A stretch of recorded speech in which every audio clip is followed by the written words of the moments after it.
नमस्कार. मी अर्जुन. आपणा सर्वांचं अर्जुन MPSC UPSC मराठीतून या यूट्यूब चॅनलमध्ये स्वागत करतो. मित्रहो, आपण भारतीय राज्यव्यवस्था ह्या विषयाचा मराठीतून अभ्यास करतोय आणि त्यासाठीच लक्ष्मीकांत सर ह्यांचं इंडियन पॉलिटी हे पुस्तक आपण मराठीतून समजून घेत आहोत. आज भाग 17मध्ये आपण मूलभूत हक्क त्यामध्ये कलम 29 ते कलम 30 यांचा तपशीलवार अभ्यास करणार आहोत.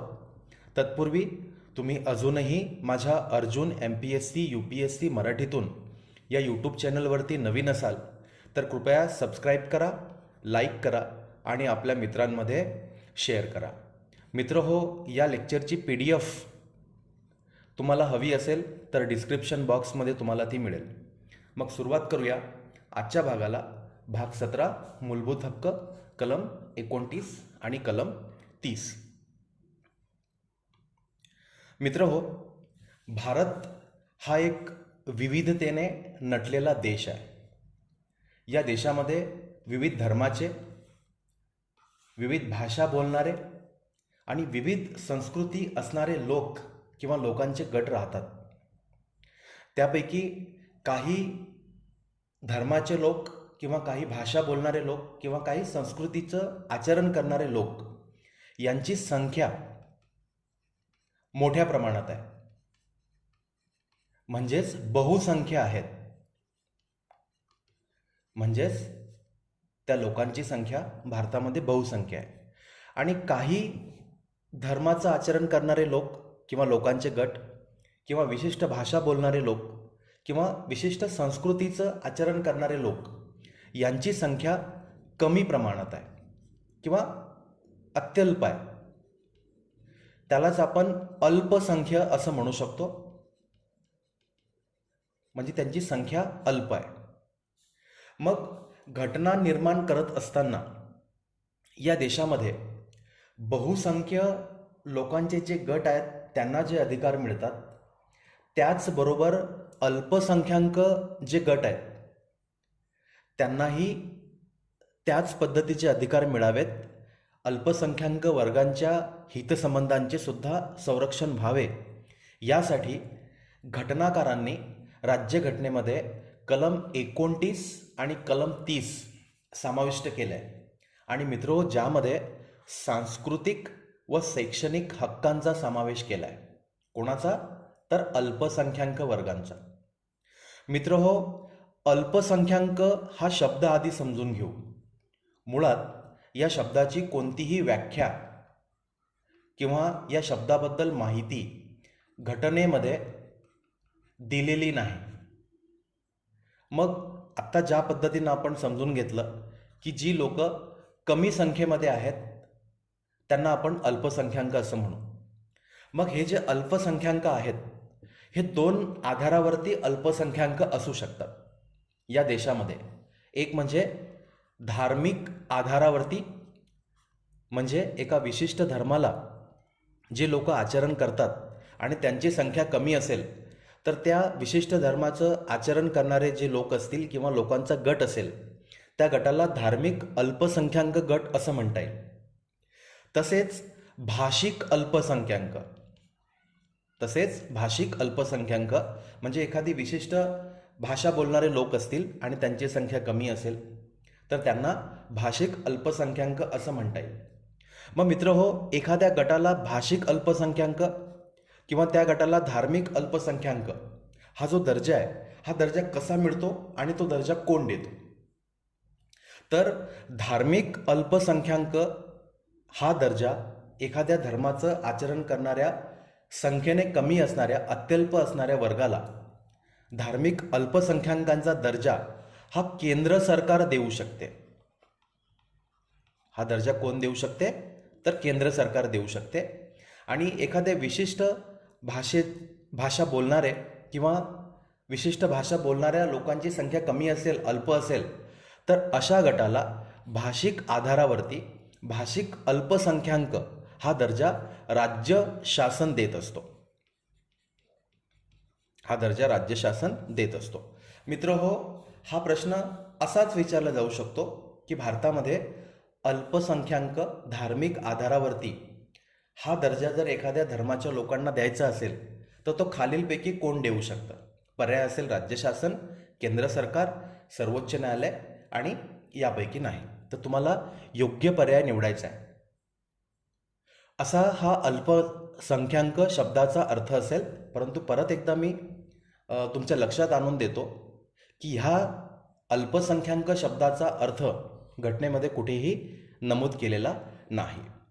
मग मित्र हो, कलम 29 आणि कलम 30च्या माध्यमातून अल्पसंख्याक वर्गांचे जे सांस्कृतिक व शैक्षणिक हक्क आहेत,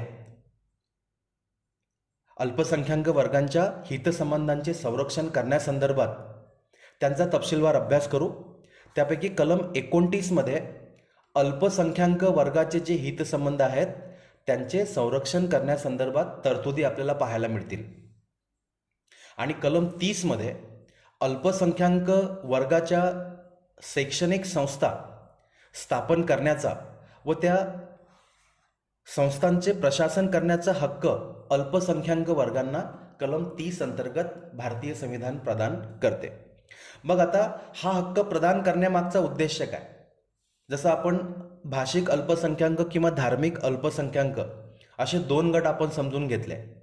अल्पसंख्याक आहेत म्हणजे त्यांची भाषा कमी प्रमाणात बोलली जाईल आणि या अल्पसंख्याक विद्यार्थ्यांना जर इतर बहुसंख्य विद्यार्थ्यांसोबत प्रमाण भाषेमध्ये जर शिक्षण उपलब्ध करून दिलं तर कदाचित त्या विद्यार्थ्यांना शिक्षण घेत असताना अडचणी निर्माण होतील. आणि असं होऊ नये म्हणून या अल्पसंख्याक वर्गांना त्यांच्या स्वतःच्या भाषेमध्ये शिक्षण देण्यासाठी स्वतःच्या शैक्षणिक संस्था स्थापन करण्याचा अधिकार दिलाय. शिवाय त्या शैक्षणिक संस्थांचे प्रशासन करण्याचेही हक्क प्रदान केलेत. मग या दोनही कलमांचा तपशीलवार अभ्यास करू.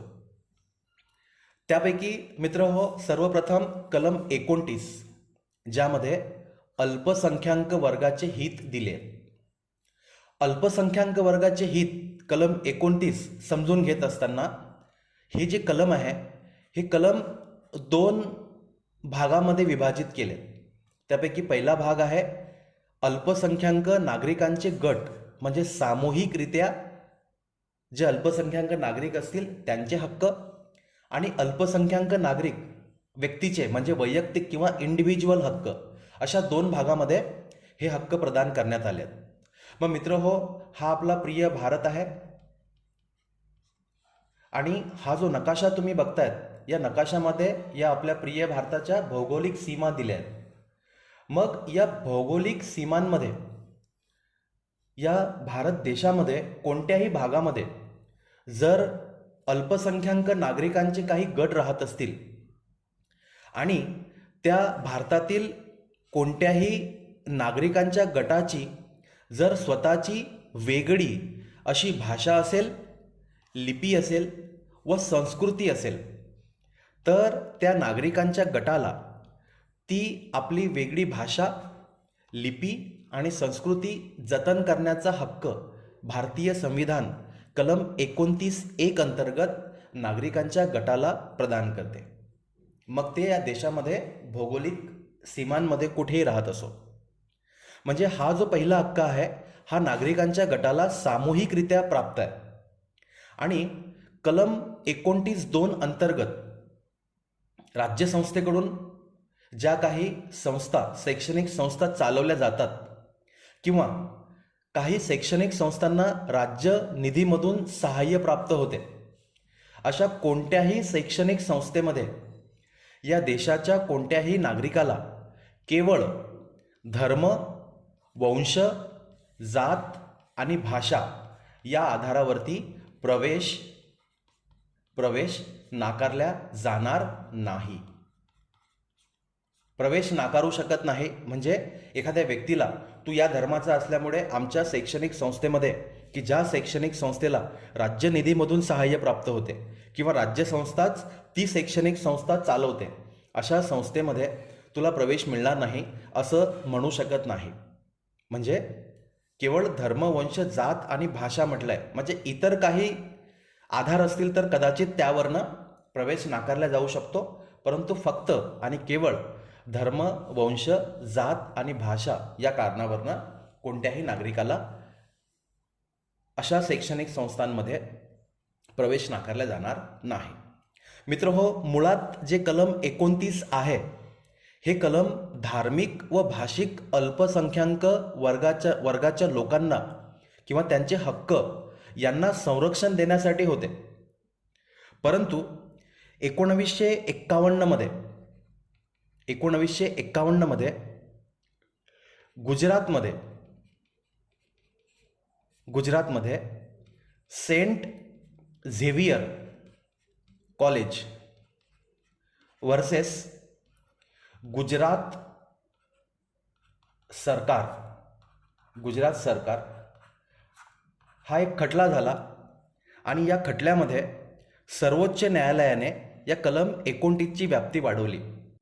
या निर्णयामध्ये सर्वोच्च न्यायालयाने असं म्हटलं की कलम 29 अंतर्गत जे अधिकार, जे हक्क अल्पसंख्याक वर्गांना किंवा त्यांच्या गटांना प्राप्त आहे ते अल्पसंख्याकाबरोबरच बहुसंख्याक लोकांच्या गटांनाही प्राप्त आहे.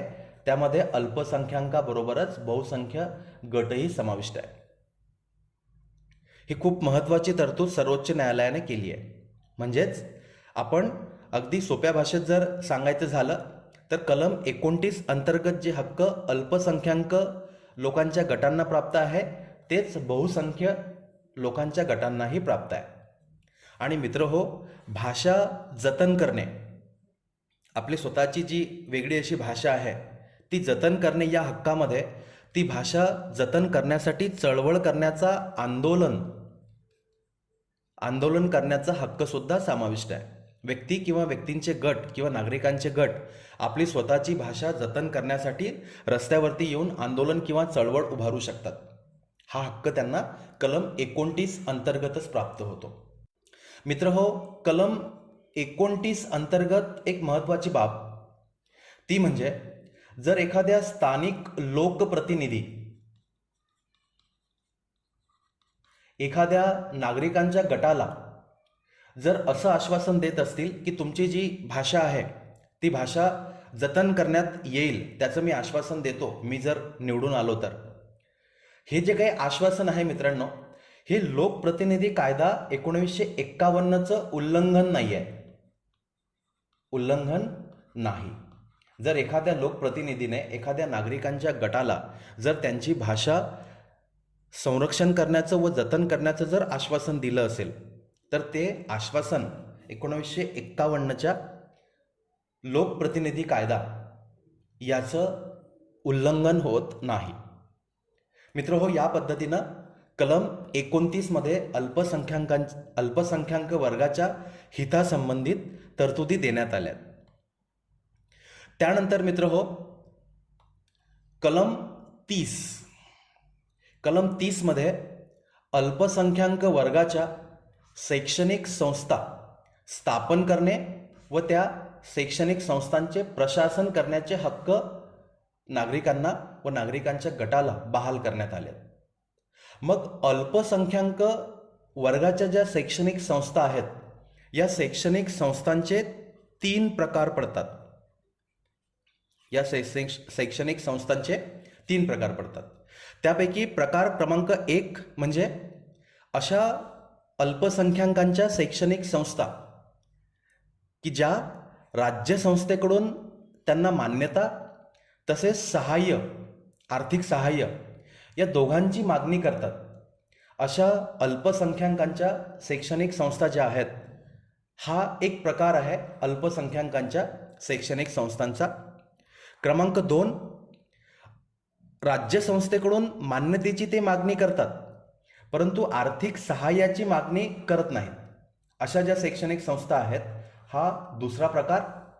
आणि क्रमांक 3, अशा अल्पसंख्याकांच्या शैक्षणिक संस्था की ज्या संस्था राज्य संस्थेकडून मान्यता तसेच आर्थिक सहाय्य या दोघांचीही मागणी करत नाही. हा क्रमांक 3चा प्रकार अल्पसंख्याक वर्गाच्या शैक्षणिक संस्थांचा. मग ह्या तीनही प्रकारच्या ज्या शैक्षणिक संस्था आहेत, हा स्थापण्याचा आणि त्याचं प्रशासन करण्याचा अधिकार अल्पसंख्याक वर्गांना कलम 30 अंतर्गत प्राप्त आहे. त्यामध्ये कलम 30(1) मध्ये धार्मिक व भाषिक अल्पसंख्याक वर्गांना आपल्या पसंतीच्या शैक्षणिक संस्था स्थापन करण्याचा व त्याचे प्रशासन करण्याचा हक्क बहाल करण्यात आला आहे. मित्रहो, या ठिकाणी एक शब्द प्रयोग केला आहे, पसंतीच्या. पसंतीच्या याचा अर्थ की त्या शैक्षणिक संस्थांचं शिक्षणाचं जे माध्यम असेल, जी भाषा असेल किंवा त्याचा अभ्यासक्रम असेल किंवा त्या संदर्भात जे काही निर्णय घ्यायचे असतील, ते निर्णय तो भाषिक किंवा धार्मिक अल्पसंख्याक वर्ग घेईल. अशा शैक्षणिक संस्था त्यांना स्वतःच्या स्थापन करण्याचा आणि त्या संस्थांचं प्रशासन करण्याचा हक्क कलम 30(1) अंतर्गत नागरिकांना प्राप्त आहे. कोणत्या नागरिकांना? धार्मिक व भाषिक अल्पसंख्याक वर्गाच्या नागरिकांना. त्याच पद्धतीनं कलम 30(1)(a) मध्ये जे अल्पसंख्याक वर्गाच्या शैक्षणिक संस्था आहेत, त्यांची जी काही मालमत्ता आहे, मग इमारत असेल, जागा असेल किंवा आणखी कुठली मालमत्ता असेल, ही मालमत्ता जर राज्यसंस्था सक्तीने संपादन करत असेल किंवा सक्तीने संपादन करायची असेल, तर त्यासाठी तरतुदींचा जो काही कायदा करण्यात येईल किंवा ज्या काही तरतुदी ठरवल्या असतील सक्तीने संपादन करण्याचा किंवा त्या संदर्भात जी काही नुकसान भरपाईची जी रक्कम दिली जाईल, त्या रकमेमुळे कलम 30(1) मधील जे काही हक्क अल्पसंख्याक नागरिकांना भाषिक व धार्मिक आधारावरती अल्पसंख्याक असणाऱ्या नागरिकांना प्राप्त आहे, त्यांच्या हक्काच्या मध्ये येणार नाही, याची काळजी किंवा ही खात्री करून राज्यसंस्थेने अशा तरतुदी कराव्यात. मित्रहो, ही जी तरतूद आहे ही 44व्या घटना दुरुस्तीने भारतीय राज्यघटनेमध्ये समाविष्ट करण्यात आलेली आहे. त्याच पद्धतीनं राज्यसंस्था जेव्हा या देशातील शैक्षणिक संस्थांना सहाय्य देते, मदत देते, तर ही मदत देत असताना कोणत्याही प्रकारचा भेदभाव राज्यसंस्था करणार नाही. म्हणजेच शैक्षणिक संस्थांना मदत देताना राज्यसंस्थेने धार्मिक व भाषिक अल्पसंख्याक यांच्या व्यवस्थापनाखाली ज्या शैक्षणिक संस्था आहेत, त्या संस्थांमध्ये आणि बहुसंख्य वर्गाच्या ज्या इतर शैक्षणिक संस्था आहेत, त्यामध्ये भेद करता येणार नाही. ज्या पद्धतीनं बहुसंख्याक नागरिकांच्या वर्गाच्या ज्या शैक्षणिक संस्था आहेत त्यांना सहाय्य मिळते, त्याच पद्धतीनं अल्पसंख्याक वर्गाच्या शैक्षणिक संस्थांना सुद्धा राज्यसंस्थेने सहाय्य द्यावे. त्यामध्ये राज्यसंस्थेला भेद करता येणार नाही.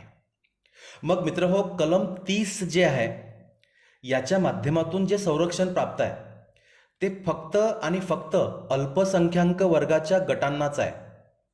अल्पसंख्याक वर्गाचे जे गट आहे, जे धार्मिक व भाषिक आधारावरती बनलेले असतील, त्यांच्यासाठीच फक्त कलम 30 आहे. परंतु कलम 29चा जर विचार केला तर कलम 29 अंतर्गत जे संरक्षण नागरिकांच्या गटाला प्राप्त आहे, अल्पसंख्याक नागरिकांच्या गटाला, ते अल्पसंख्याकाबरोबरच बहुसंख्य नागरिकांच्या गटाला सुद्धा लागू आहे. म्हणजे सर्व नागरिकांच्या गटाला लागू आहे, मग ते अल्पसंख्याक असोत किंवा बहुसंख्याक असो. आणि अशी तरतूद असूनही या राज्यघटनेमध्ये भारताच्या कुठेही अल्पसंख्याक या शब्दाचा अर्थ स्पष्ट केला नाही किंवा उल्लेखही केला नाही. मित्रहो, या पद्धतीनं धार्मिक किंवा भाषिक अल्पसंख्याक जे गट आहेत या देशामध्ये राहतात, त्यांच्यासाठी भारतीय राज्यघटनेमध्ये कलम 29 आणि कलम 30च्या माध्यमातून काही तरतुदी करण्यात आलेल्या आहेत. मग मित्रहो, या घटकावरती किंवा या कलम 29 व कलम 30 या कलमांवरती मागील वर्षीच्या परीक्षांमध्ये कशा पद्धतीनं प्रश्न विचारले गेलेत आणि आपल्याला तयारी कशी करावी लागेल, यासाठी आपण मागील वर्षीच्या प्रश्नपत्रिकांमधून काही प्रश्नांची निवड केली आहे. त्यापैकी प्रश्न क्रमांक 1, ज्यामुळे आपला सराव पण होईल. प्रश्न क्रमांक 1, राष्ट्रीय अल्पसंख्याक आयोगाने म्हणजेच नॅशनल कमिशन फॉर मायनॉरिटीज या कमिशनने जानेवारी 2014 पर्यंत तारीख दिली आहे, जानेवारी 2014 पर्यंत भारतामध्ये रिकामी जागा समुदायांना अल्पसंख्याक समुदाय म्हणून सूचित केले आहेत. म्हणजे असे किती अल्पसंख्याक समुदायाला भारतात मान्यता दिलेली आहे? कोणी? राष्ट्रीय अल्पसंख्याक आयोगाने.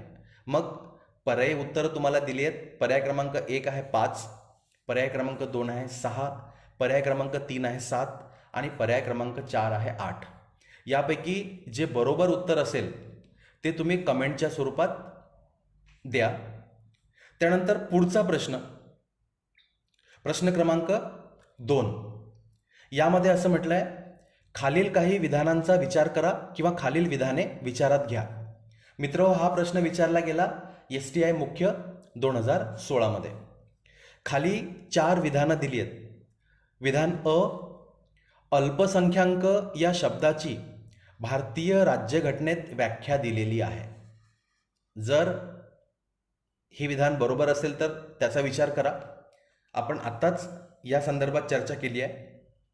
विधान ब, धार्मिक अल्पसंख्याक तसेच भाषिक अल्पसंख्याक दोघांनाही राज्यघटनेचा अनुच्छेद 29 अन्वये संरक्षण लाभलेले आहे. विधान क, भाषा जतन करणे यामध्ये भाषेच्या संरक्षणासाठी आंदोलन करणे याचाही समावेश या हक्कामध्ये आहे. आणि विधान ड, भाषेचे जतन केले जाईल असे आश्वासन देणे हे लोकप्रतिनिधी कायदा 1951 अनुसार भ्रष्ट आचरण होणार नाही किंवा त्याचे उल्लंघन होणार नाही. आता हे जे 4 विधानं दिलेत याचा विचार करून खालीलपैकी कोणती विधानं बरोबर आहेत ते तुम्हाला निवडायचं आहे. बरोबर विधाने निवडायचे आहे. मग पर्याय क्रमांक 1 आहे की फक्त अ, ब आणि क विधानं बरोबर आहेत. पर्याय क्रमांक 2 आहे फक्त ब, क आणि ड विधानं बरोबर आहेत. आणि पर्याय क्रमांक 3 फक्त अ, ब आणि ड विधान बरोबर आहे. आणि पर्याय क्रमांक 4 आहे विधान अ, क आणि ड बरोबर आहे. जे योग्य उत्तर असेल ते तुम्ही मला कमेंटच्या स्वरूपात कळवा.